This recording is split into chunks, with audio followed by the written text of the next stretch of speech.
بسم اللہ الرحمن الرحیم وصلی اللہ علی النبی الکریم رب اشرح لی صدری ویسر لی امری واحلل عقدۃ من لسانی یفقہوا قولی۔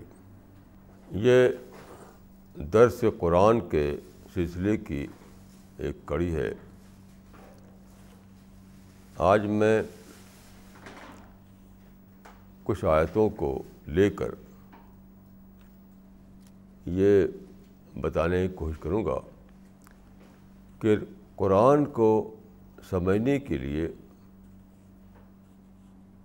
کیسا ذہن چاہیے، کیسی سوچ چاہیے۔ دیکھیے، قرآن کو آپ اس طرح نہیں سمجھ سکتے کہ اس کا عربی آپ جانتے ہوں اور عربی سے اس کی تلاوت کر لیں، یا عربی نہ جانتے ہوں اس کا ترجمہ پڑھ لیں۔ اس طرح سے آپ قرآن کو سمجھ نہیں سکتے۔ ہاں، کچھ اوپری باتیں آپ ضرور سمجھ سکتے ہیں، گہری باتیں نہیں۔ دیکھ، گہری باتوں سے میری مراد یہ نہیں ہے کہ ٹیکنیکل باتیں۔ دیکھیے، یہ بھی دو قسم کی باتیں ہیں۔ گہری باتوں کا ایک مطلب ہے معرفت کی باتیں، ایک ہے ٹیکنیکل باتیں۔ بہت سی تفسیریں لکھی گئی ہیں، اس میں بہت ٹیکنیکل باتیں ہوتی ہیں، لیکن اس سے نہ تو معرفت ملتی اور نہ یقین بڑھتا اور نہ خدا سے قربت حاصل ہوتی۔ بس ٹیکنیکل چیزوں میں پڑا رہتا ہے آدمی۔ آپ جانتے ہیں کہ ہر چیز کے کچھ ٹیکنیکل آسپیکٹ ہوتے ہیں، مثلا اس کی گرامر، اس کی بلاغت، اس کا آیتوں کا نظم اور اس کا آرڈر، مختلف قسم کی ٹیکنیکل باتیں۔ یہ ایک الگ چیز ہے، وہ میں نہیں کہہ رہا ہوں۔ میرے نزدیک گہری باتوں سے مراد ہے معرفت، یعنی وہ باتیں جس کو جان کر آپ کا ایمان و یقین بڑھے، اللہ سے آپ کا تعلق زیادہ ہو جائے، آخرت کا ڈر آپ کے اندر خوب گہرائی کے ساتھ پیدا ہو جائے، جنت سے دوری اور جنت کا شوق پیدا ہو جائے۔ یہ سب ہے قرآن کی گہری باتیں۔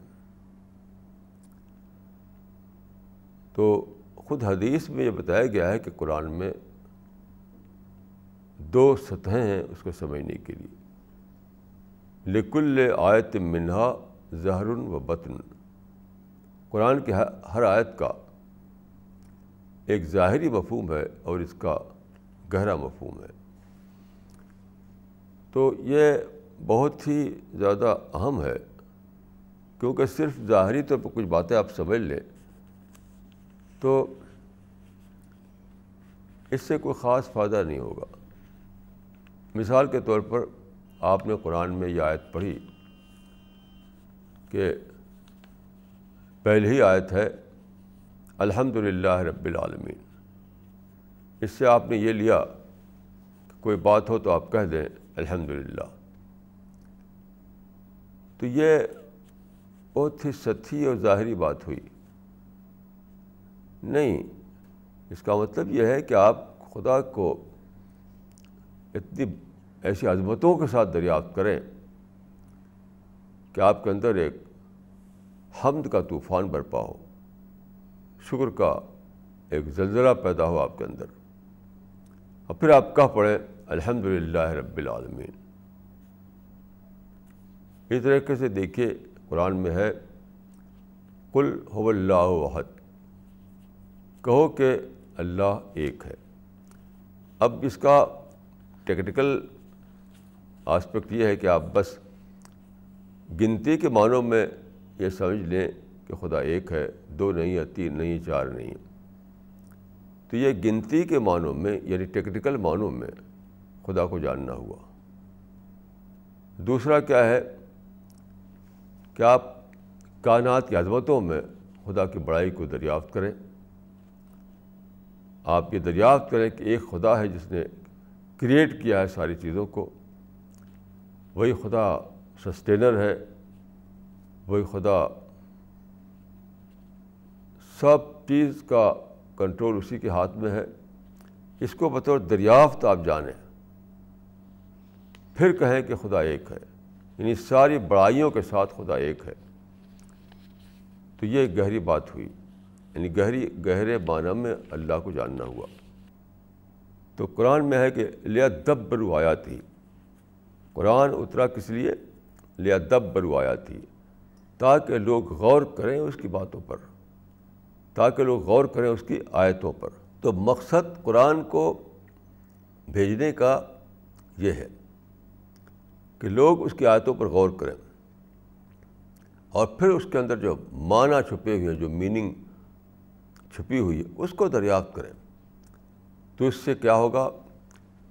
ان کا انٹلیکچوئل ڈیولپمنٹ ہوگا, ان کا اسپریچول ڈیولپمنٹ ہوگا, ان کے اندر ایمان بڑھے گا, ان کے اندر معرفت بڑھے گی. یہ مقصد ہے قرآن کا. تو لوگوں نے قرآن کے لفظوں کو سمجھ لیا کہ بس سارا جو کراماتی فائدے ہیں, سارا جو بلیسنگ ہے, بس وہ لفظوں میں ہے.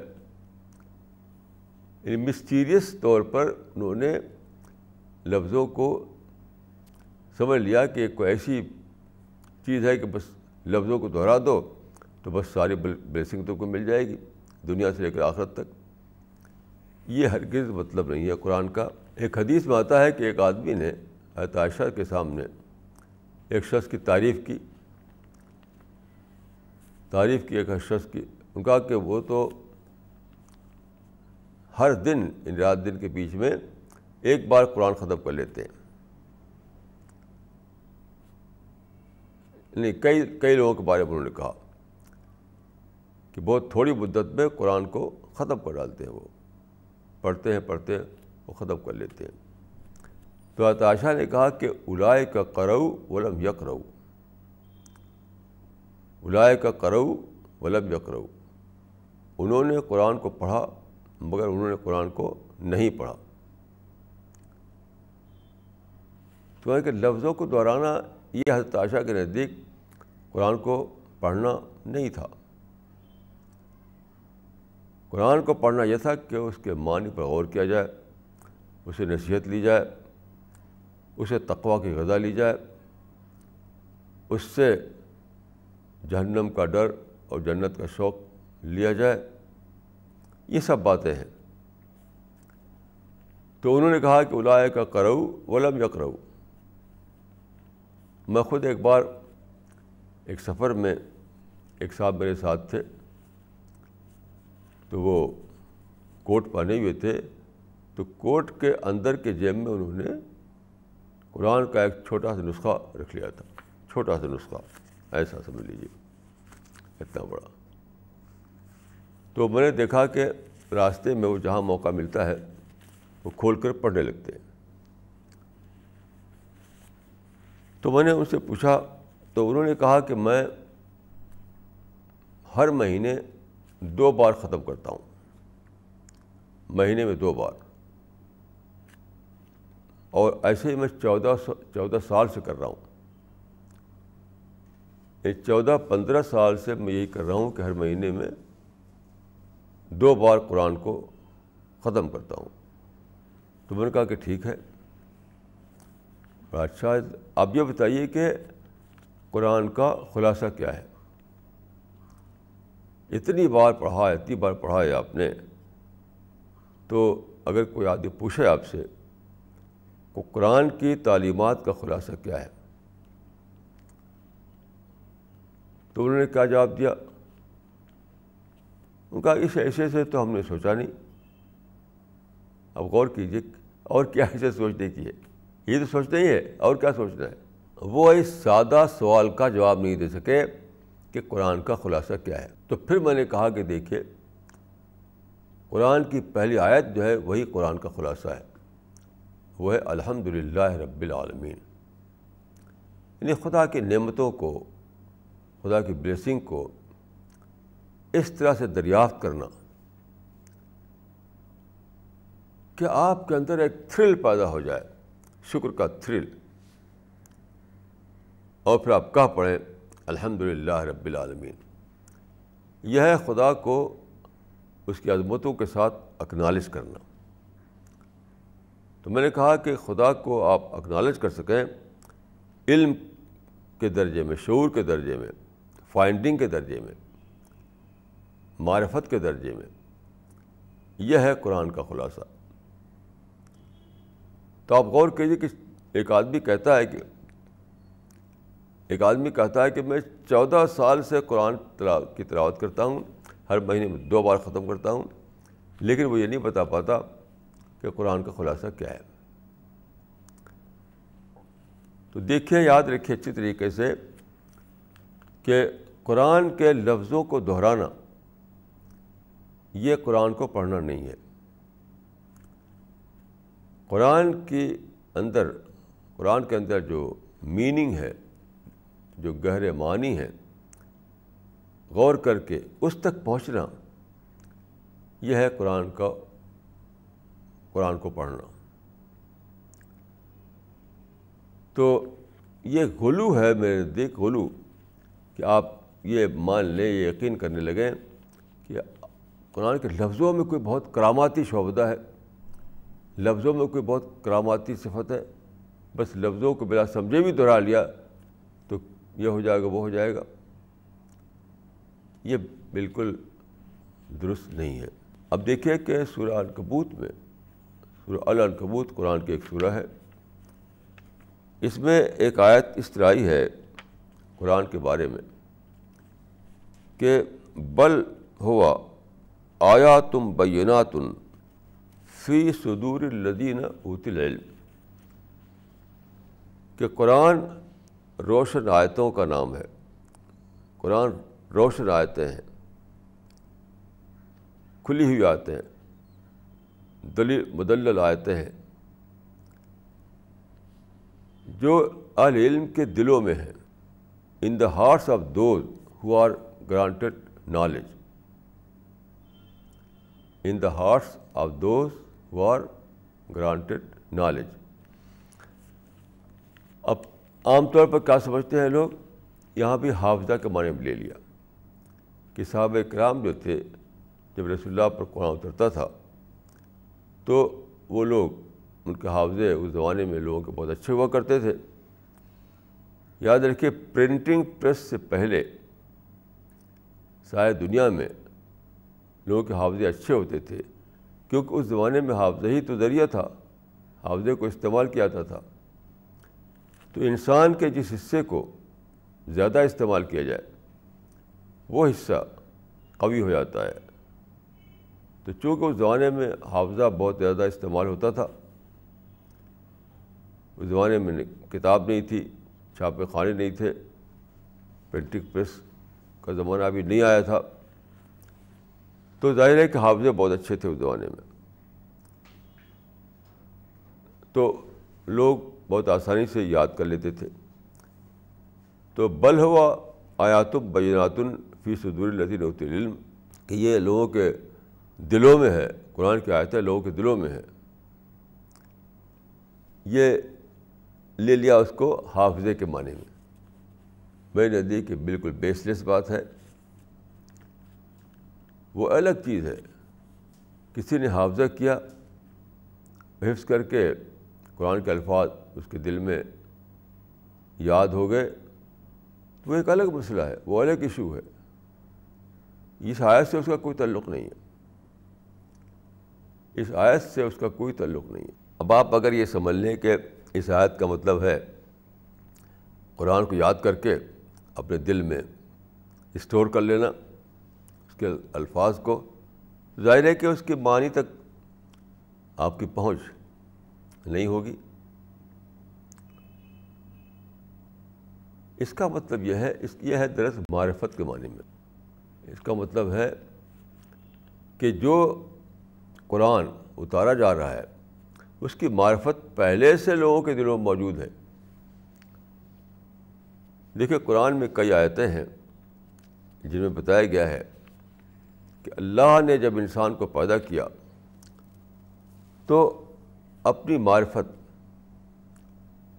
اپنا شعور اس کی فطرت میں ڈال دیا، پیوست کر دیا. اب ہر انسان جو پیدا ہوتا ہے وہ پیدائشی طور پر شعور خداوندی کو لے کر پیدا ہوتا ہے. وہ پیدائشی طور پر کانشسنس آف گاڈ کو لے کر پیدا ہوتا ہے. تو کانشسنس آف گاڈ یا شعور خداوندی یہ انسان کی فطرت میں شامل ہے پہلے سے. تو اس کی معرفت جس کے اندر ہوگی یہ مراد ہے یہاں. تو اس کا مطلب یہ ہے کہ وہ جو فطرت میں جو معرفت پیدائشی طور پر تھی وہ جس کے اندر زندہ ہوگی وہ قرآن کو فوراً سمجھ جائے گا. جیسے کہ اب مجھے پیاس لگتی ہے، اب میں پانی پیتا ہوں تو میری فطرت میں پہلے سے پیاس کی سوچ موجود ہے، پیاس کا شعور موجود ہے پہلے سے. اب جب میں پانی پی کر کے پانی ڈالتا ہوں اپنے اندر تو فوراً میری فطرت پہچان لیتی ہے کہ یہ تو وہی پانی ہے جو میں چاہ رہا تھا. تو فطرت کے اندر پیشگی طور پر پانی کی پہچان موجود ہے جس کو ہم پیاس کہتے ہیں. پیاس کیا ہے؟ پیاس ہے پانی کی پہچان. تو بائی نیچر ہر آدمی کے اندر پیاس موجود ہے. پیاس نام ہے پانی کی پہچان کا. تو جب میں پانی کو ڈالتا ہوں اپنے اندر، پیتا ہوں اس کو، تو جیسے ہی اندر داخل ہوا تو میری فطرت فوراً پہچان لیتی ہے کہ یہ تو وہی چیز ہے جس کی میرے اندر پہلے سے پہچان موجود تھی. یہاں یہ بات کہی گئی، یہی بات کہ قرآن جو ہے فطرت کی کتاب ہے. قرآن جو ہے فطرت کا دین جو ہے اس کو بتانے کے لیے آیا ہے. تو اب وہ فطرت جو ہے ہر انسان کے اندر پیشگی طور پر موجود ہے. خدا نے اس کو ہر انسان کے اندر رکھ دیا ہے پیشگی طور پر. تو اس کے نیچر میں، اس کے انکانشیس مائنڈ میں وہ چیز پہلے سے موجود ہے. اب جب رسول اللہ نے قرآن پیش کیا، قرآن کی آیتیں پڑھ کر سنائی، تو ان کا معاملہ ٹھیک وہی ہوا جیسے کہ پیاس کے وقت میں پانی پیوں اور میری فطرت کہے یہ تو وہی چیز ہے جو ہم چاہ رہے تھے. اسی طرح سے جب ان کو قرآن ملا تو انہوں نے اس کو پہچان لیا. اور ہر انسان جس نے اپنی فطرت کو زندہ رکھا ہو، مثلا ایک آدمی بہت زیادہ شراب پیتا ہے تو شراب پیتے پیتے اس کی فطرت جو ہے وہ اس پر پردہ پڑ جاتا ہے. بہت آدمی گاسپ کرتا ہے، ہر رات ہوا کرتا رہتا ہے، تب بھی اس کی فطرت پر پردہ پڑ جاتا ہے. اس قسم کی تمام چیزیں فطرت پر پردہ ڈالتی ہیں. اب اس کے سامنے جب خدا کی بات پیش کی جائے گی تو اس کو پہچان نہیں پائے گا وہ، کیونکہ اس نے اپنی اس پہچان والی جو کوالٹی تھی اس کے اندر اس کو پردے میں ڈھک دیا. تو جن لوگوں کے اندر جنہوں نے اپنے فطرت کے شعور کو زندہ رکھا، اس کو بگڑنے نہیں دیا، تو ان کا حال یہی ہوگا کہ وہ خدا کی بات کو سنیں گے تو ان کا دل پکارنے لگے گا کہ یہ تو وہی بات ہے، اس کو ہم تلاش کر رہے تھے، یہ تو وہی بات ہے جس کو ہم چاہ رہے تھے. تو یہ مطلب ہے اس کا، بل ہوا آیاتم بینات فی صدور الذین اوتوا العلم، in the hearts of those who are granted knowledge. یہاں نالج کا مطلب کیا ہے؟ Natural knowledge, natural consciousness. تو ایک قرآن وہ ہے جو ہر انسان پہ اتر چکا پہلے ہی سے. ایک آدمی نے ایک کتاب لکھی تھی، اس کا نام تھا دو قرآن. کتاب کا ٹائٹل تھا دو قرآن. تو لوگ بھڑک اٹھے کہ دو قرآن کہاں ہے.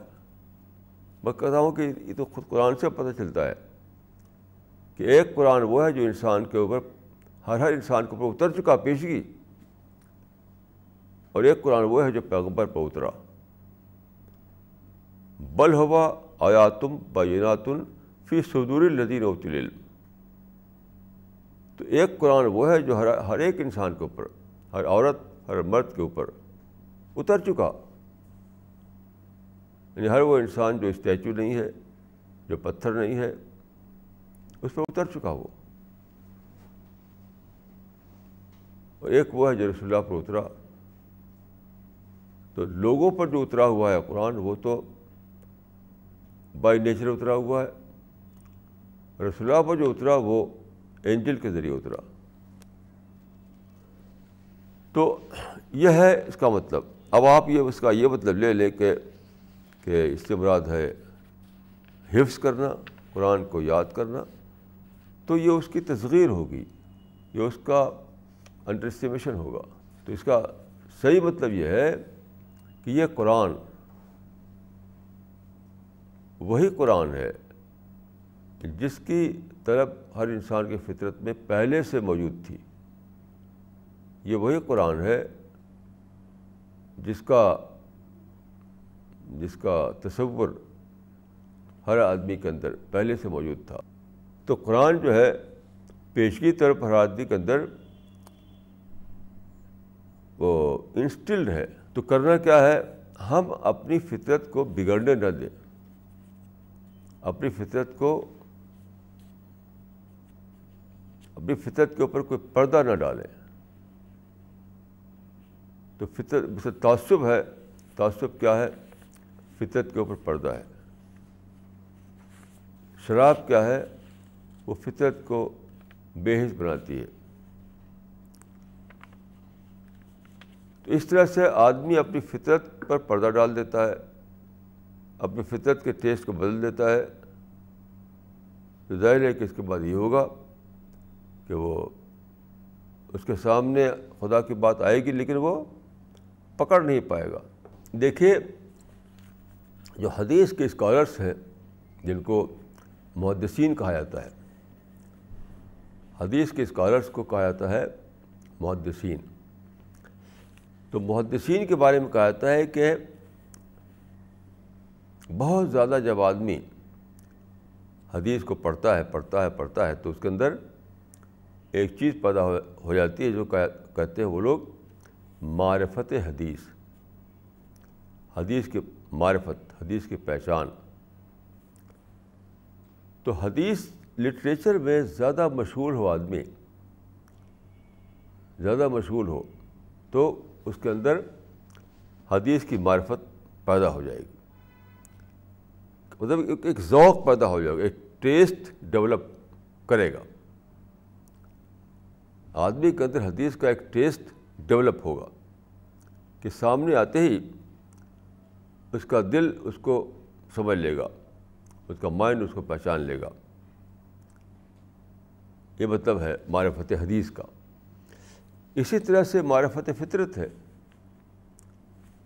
تو اس آیت میں دراصل معرفت فطرت کا ذکر ہے کہ معرفت فطرت ہر آدمی کے اندر ہوتی ہے.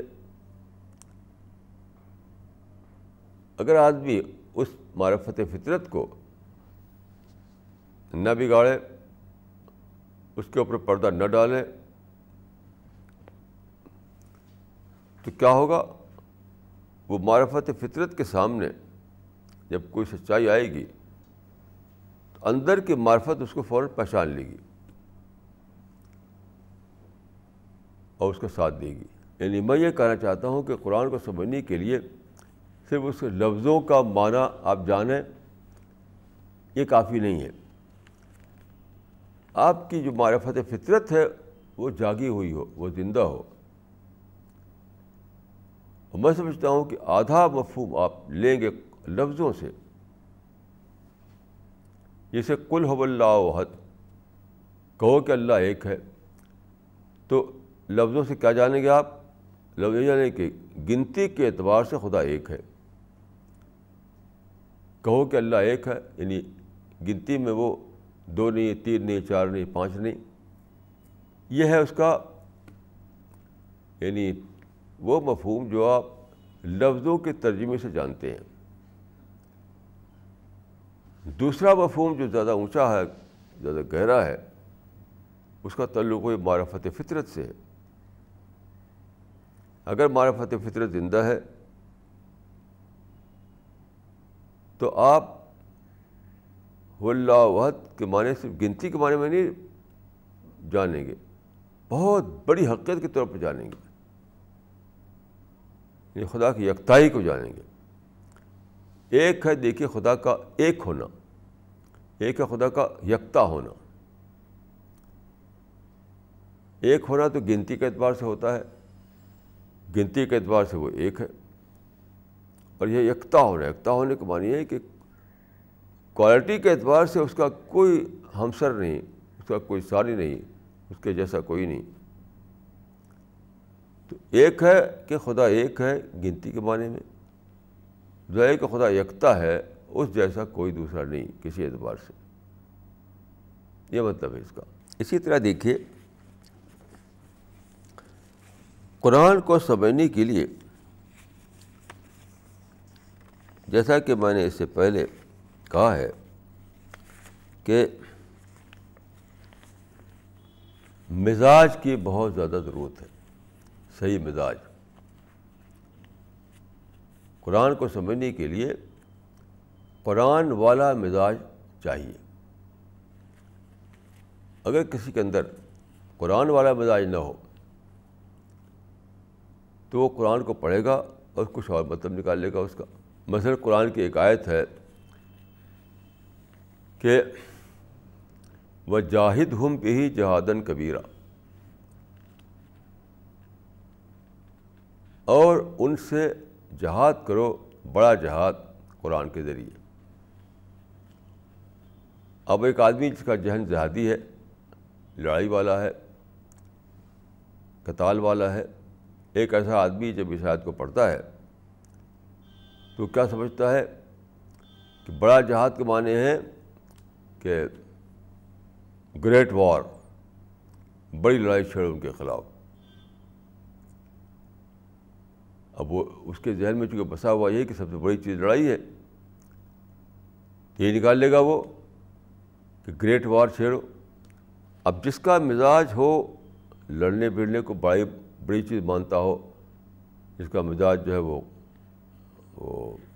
بدسزانہ مزاج ہو, قتال کا مزاج ہو, تو وہ اس آیت سے نکال لے گا کہ قرآن یہ کہہ رہا ہے کہ خوب بڑی لڑائی چھیڑو, بہت بڑا جہاد کرو, المعارک چھیڑو دنیا کے خلاف. لیکن جس آدمی کا مزاج دعوتی ہے, دعوتی, تو کیا کہے گا وہ کہ دیکھو اس کا آیت میں تو یہ کہا گیا ہے کہ وَجَاهِدْهُمْ بِهِ جِهَادًا كَبِيرًا, تو بہی کی ضمیر راجع ہے کسی طرف, قرآن کی طرف. بے کی ضمیر جو ہے وہ راجع ہے قرآن کی طرف, یعنی ان سے جہاد کرو قرآن کے ذریعے, اور بڑا جہاد. تو قرآن, اب آپ سوچیں گے, ایسا آدمی سوچے گا کہ قرآن تو کوئی تلوار نہیں ہے, کوئی بندوق نہیں ہے, تو تلوار نہیں ہے جب قرآن, تو قرآن کے ذریعے بڑا جہاد کیسے کیا جائے گا؟ تب وہ سمجھ میں آئے گا کہ یہاں جہاد کا مطلب قتال ہے ہی نہیں. یہاں جہاد کا مطلب ہے جد و جہد, یعنی دعوی اسٹرگل, دعوتی جد و جہد. اچھا, اب جب آپ یہ مطلب لے گئے کہ یہاں پر دعوی اسٹرگل ہے, تب سمجھ میں آیا کہ دعوی اسٹرگل کا ذریعہ کیا ہے؟ قرآن ہے. وجاہدہم بالقرآن جہادًا کبیرا، قرآن کے ذریعے جہاد کرو ان کے اوپر، یعنی آئیڈیالوجیکل جہاد، آئیڈیالوجیکل اسٹرگل. اب آپ کیا ہے، پہلا آدمی جس نے اس سے ام المعارک نکالا ہے تو وہ تو ہتھیار اکٹھا کرے گا. قرآن کہتا ہے کہ ام المعارک کرو، لیکن جس آدمی نے نکالا ہے اس سے دوسرا مفہوم اپنے صحیح ذہن کی بنا پر، تو وہ کیا کہے گا؟ وہ کہے گا قرآن کو پڑھو، قرآن پر غور کرو، قرآن کے معنی کو دریافت کرو، پھر اس پہ کتابیں لکھو، اس پہ کیسٹ تیار کرو، اس کے مضامین کو پھیلاؤ لوگوں کے درمیان مختلف طریقے سے. تو دونوں میں یہ فرق ہو جائے گا. تو اسی طرح سے دیکھیے، جہاں تک میں نے سمجھا ہے، ایک بہت ضروری شرط قرآن کو سمجھنے کے لیے کیا ہے؟ مثبت ذہن، یعنی پازیٹیو تھنکنگ. پازیٹیو تھنکنگ کے بغیر آپ کبھی بھی قرآن کو سمجھ نہیں سکتے. اب مثلاً دیکھیے، قرآن کی پہلی آیت ہے الحمدللہ رب العالمین، شکر ہے خدا کا جو لارڈ آف دا یونیورس ہے. اب دیکھیے، شکر ہے خدا کا کس کی زبان سے نکلے گا؟ سچا، اس کے دل میں نگیٹو تھاٹ نہ ہو. اگر آدمی اپنے دل میں شکایت لیے ہوئی ہو کہ انہوں نے مجھے یہ نقصان پہنچایا، انہوں نے مجھے وہ نقصان پہنچایا، اگر اس کا پروٹیسٹ کا مزاج ہو، تو ایسا آدمی جو اپنے دل میں یا اپنے مائنڈ میں نگیٹو تھاٹ، پروٹیسٹ، کمپلینٹ یہ سب لیے ہوئے ہو، تو اس کے دل سے کیسے نکلے گا اس کی زبان سے الحمدللہ؟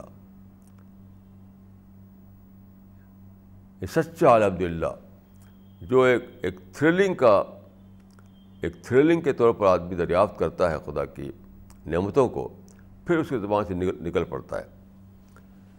تو دل میں جب بھری ہوئی ہے شکایت، احتجاج، جب دل میں آپ اپنے کو سمجھ رہے ہیں کہ میں مظلوم ہوں،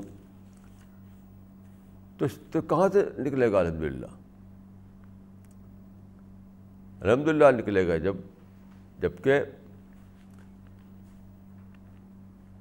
خدا کی نعمتوں سے آپ کا مائنڈ بھرا ہوا ہو. میں نے ایک صاحب سے کہا کہ خدا کی نعمتوں پر شکر کا مطلب کیا ہے؟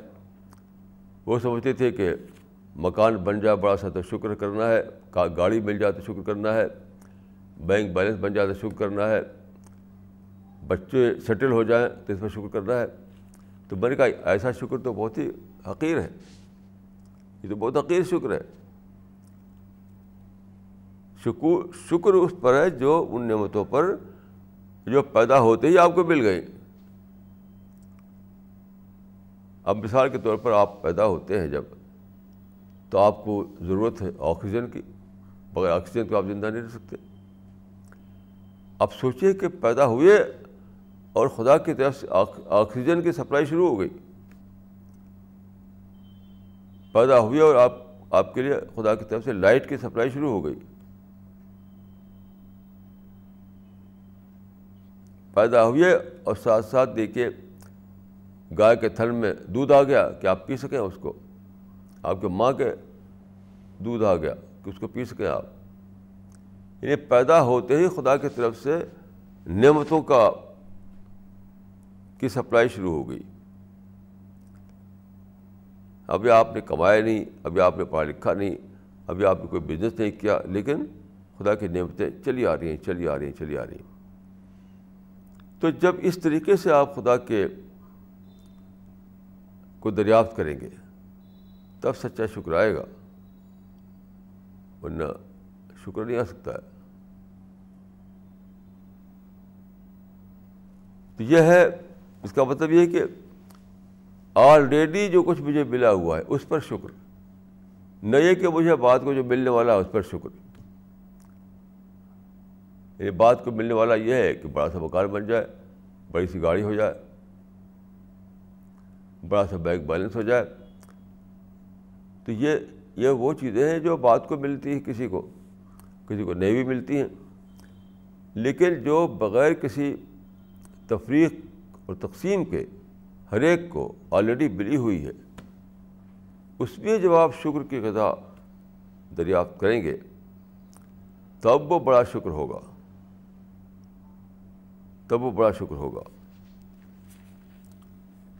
تو اس کو معنی ہے کہ شکر کے لیے مثبت ذہن ضروری ہے.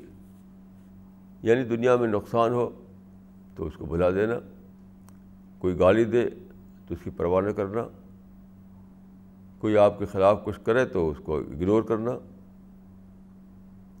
یعنی یہ سب پہلے سے آپ کو کرنا پڑے گا تاکہ آپ پریپیئرڈ مائنڈ ہو شکر کرنے کے لیے. اس کو بہت ہی امپورٹنٹ بات ہے کہ صرف پریپیئرڈ مائنڈ ہی شکر کر سکتا ہے.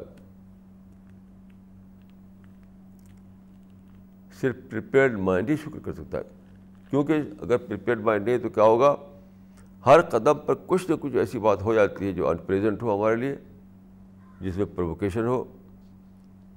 کچھ نہ کچھ ہوتا ہی رہتا ہے ہر آدمی کے ساتھ، تو بس وہیں شکر کا کی اسپرٹ بھنگ ہو جائے گی. تو یہ جب ہوتا ہے جب آپ کے اندر مثبت ذہن ہو.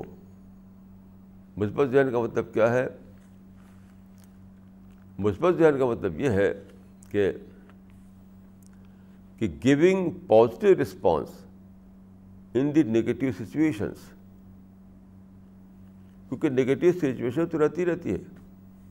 دیکھیے زندگی میں کبھی ایسا نہیں ہو سکتا کہ نیگیٹو سچویشن آپ کو نہ پیش آئے.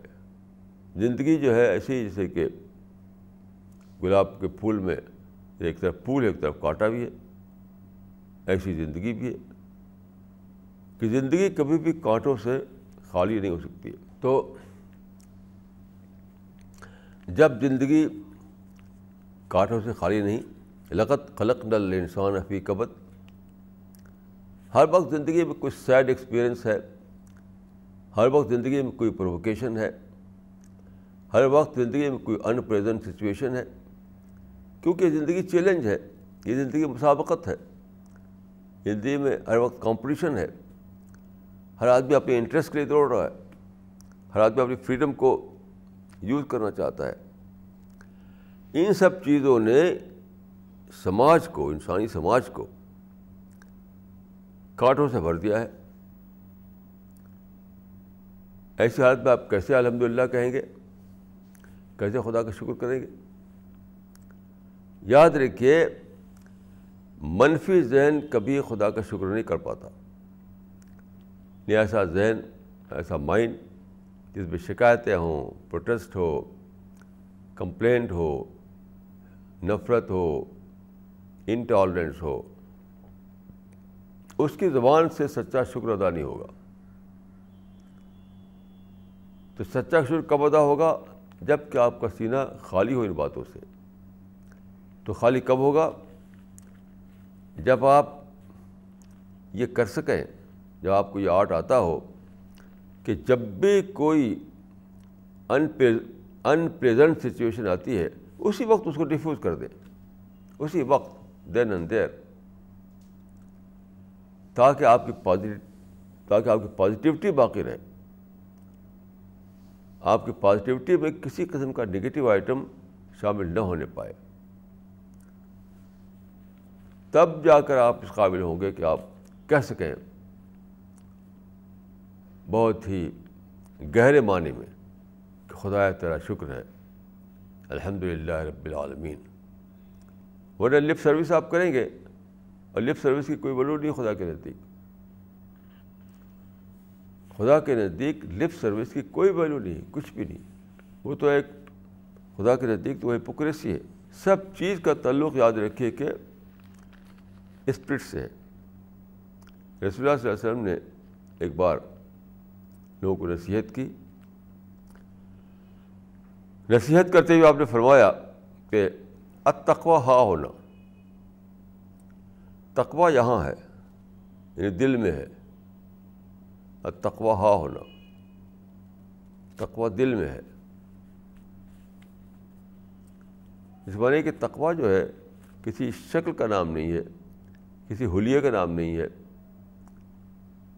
کسی کلچر کا نام نہیں ہے.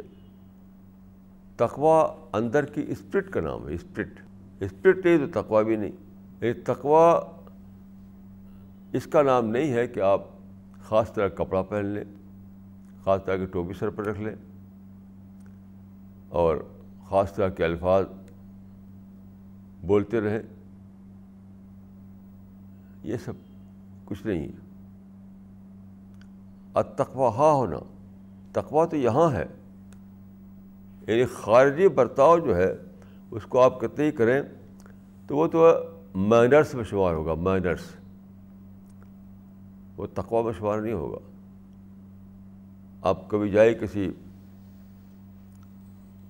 اس میں اسٹور میں خریداری کرنے کے لیے تو وہاں جو سیلس مین ہوگا بڑی اچھی سی باتیں کرے گا آپ سے، بہت اچھی سی باتیں کرے گا، لیکن وہ کیا ہے؟ وہ تو مینرس ہوتے ہیں. اس آدمی کو جو وہاں بیچنے کے لیے بیٹھا ہوا ہے ونڈو پر، اس کو آپ سے کوئی لینا دینا نہیں ہے. اس کو تو یہ ہے کہ آپ کسٹمر ہیں اور آپ اس کی چیز کو خریدیں، بس یہ اس کا سول کنسرن ہے. جسے کہا جاتا ہے بزنس کی اصطلاح میں کہ کسٹمر از آلویز رائٹ. بظاہر یہ ایک پازیٹیو بات ہے، بظاہر ایک پازیٹیو بات ہے، لیکن میں اس کو پازیٹیو نہیں سمجھتا. یہ تو انٹرسٹ بیسڈ ایتھکس ہے. جب بھی آپ کوئی ایتھیکل ویلیو پر کو اپنائیں اپنے انٹرسٹ کے لیے تو اس کی کوئی، جب بھی آپ اپنائیں کسی چیز کو اپنے انٹرسٹ کے لیے تو وہ مینرس ہے. مینرس وہ اخلاق نہیں ہے، وہ ایتھکس نہیں ہے. تو یہ ایک بات سمجھ میں آئی کہ مثبت ذہن کے بغیر آدمی ڈیوائن ریسپانس نہیں دے سکتا. اسی لیے آپ قرآن میں پڑھیے تو بہت زیادہ صبر صبر صبر کی بات کہی گئی ہے. جگہ جگہ صبر. وبشر الصابرین، وبشر الصابرین. کیونکہ صبر کے بغیر آپ پازیٹیو رسپانس نہیں دے سکتے. میں یہاں تک سمجھا ہوں قرآن کے مطابق کہ انسان کا جو ٹیسٹ ہے دنیا میں، وہ ٹیسٹ کیا ہے؟ وہ ٹیسٹ یہ ہے کہ آدمی خدا کو مختلف قسم کے حالات میں ڈال کر کے یہ دیکھا جا رہا ہے کہ وہ کون ہے جو مختلف قسم کے حالات میں پازیٹیو رسپانس دے سکتا ہے. مختلف قسم کے حالات میں مطلب ریئیکٹ نہیں کرتا. وہ ریئیکٹ نہ کرتے ہوئے وہ اپنے کو بچاتا ہے، سوچتا ہے اور پازیٹیو رسپانس دیتا ہے. Positive response to all kind of situations. میں سمجھتا ہوں کہ ساری یعنی ٹیچنگ کا خلاصہ یہ ہے قرآن مجید میں کہ تم نگیٹو سچویشن میں بھی پازیٹیو رسپانس دینا جانو. کیوں؟ تبھی قرآن کی جو کوالٹیز ہیں وہ پیدا ہوگی تمہارے اندر، تبھی تم قرآنی کریکٹر تمہارے اندر آئے گا. یہ بہت ہی امپورٹنٹ ہے. کوئی بھی ایکسکیوز لے کے جو بیٹھ جائے گا تو ایکسکیوز تو ہر وقت رہتا ہے. ہر وقت کوئی نہ کوئی ایسی بات ہوتی ہے جس سے ہمیں غصہ آئے، جس سے ہمیں برا لگے، جس سے ہمارے دل کو جھٹکا لگے. یہ تو ہوتا ہی ہوتا ہے. تو ایسی حالت میں پازیٹیو رسپانس کی شکل کیا ہے؟ اس کی شکل یہ ہے کہ ہم آرٹ آف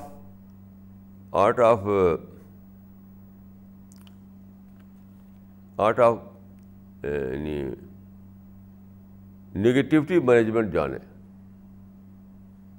نگیٹیوٹی کو کیسے مینیج کر کے پازیٹیوٹی میں کنورٹ کیا جاتا تھا، نگیٹیوٹی کو کنورٹ کر کے کس طرح پازیٹیو وے میں اس کو لایا جاتا ہے، اس کو سمجھیں. ورنہ آدمی نہ تو متقی بنے گا، نہ خدا کا شکر کرنے والا بنے گا، کچھ بھی نہیں ہوگا. یہ پازیٹیوٹی جو ہے وہ بیس ہے جس پر ربانی کریکٹر قائم ہوتا ہے. کیونکہ جتنے بھی آسپیکٹ ہیں اسلامی زندگی کے، ان سب میں یہ بات شامل ہے کہ باوجود آرٹس کے، باوجود نگیٹو سچویشن کے، آپ کو یہ کرنا ہے کہ وہ بولی بولنا ہے جس میں ریئیکشن نہ ہو، وہ عمل کرنا ہے جس میں ریئیکشن شامل نہ ہو، یہ کرنا ہے. تو آپ نے جو کہا کہ التقویٰ ہا ہونا، وہ کوئی سادہ بات نہیں ہے، سادہ بات نہیں ہے. وہ اس کے معنی ہے کہ آپ کو بہت زیادہ صبر کرنا پڑے گا. قرآن میں صبر، اعراض بہت زیادہ امپورٹنس دی گئی، بہت زیادہ اہمیت دی گئی ہے.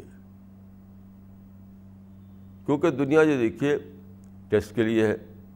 جب ٹیسٹ کے لیے ہے، یہاں پر یہ ہونا ہی ہونا ہے کہ مختلف قسم کے حالات ہوں، اشتعال انگیز حالات بھی ہوں، پرووکیٹو حالات بھی ہوں، اور آپ کو نقصان پہنچائے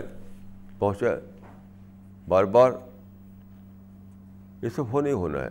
تو ان سب سچویشن میں جب آدمی کو بننا ہے خدا کا شکر کرنے والا، تو کیسے بنے گا آدمی؟ اسے بنے گا کہ وہ اس آرٹ کو سیکھے کہ کس طرح سے نگیٹو سچویشن میں پازیٹیو رسپانس دیا جائے، یعنی how to give positive response in negative situations. اس کے بغیر وہ کچھ بھی نہیں آئے گا اس کے اندر. وہ تو جیے گا ہر وقت کمپلینٹ میں، ہر وقت پروٹیسٹ میں، تو کیا وہ پازیٹیو رسپانس کہاں سے دے گا؟ وہ قرآن کی آیت پیش کروں گا، والکاظمین الغیظ والعافین عن الناس. وہ لوگ جو غصہ کو پی جانے والے ہیں اور لوگوں کو معاف کرنے والے ہیں. اب یہاں پر دیکھیے یہ نہیں فرمایا کہ والفاقدین الغیظ، نہیں وہ لوگ جن کے اندر غصہ ہے نہیں، بلکہ فرمایا کہ والکاظمین الغیظ، یعنی غصہ تو آتا ہے لیکن اس کو پی جاتے ہیں. تب ممکن ہوتا ہے کہ وہ ان کے اندر تقویٰ کی پرورش ہو، حمد و شکر کی پرورش ہو، اور خدا سے محبت کی پرورش ہو دل کے اندر، تب آتا ہے.